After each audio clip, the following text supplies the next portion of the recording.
原発そのものが本当に危険なものだと、その時プルサーマルの説明会と同時に原発の仕組みも教えてもらいました。そして本当に原発をすぐ止めてほしいという心はもう6年前からのスタートです。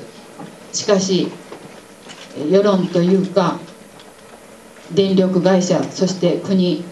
大きな権力に立ち向かうこの運動は原発反対と大きな声で言うことができなくて、まずはプルサーマルをモックスを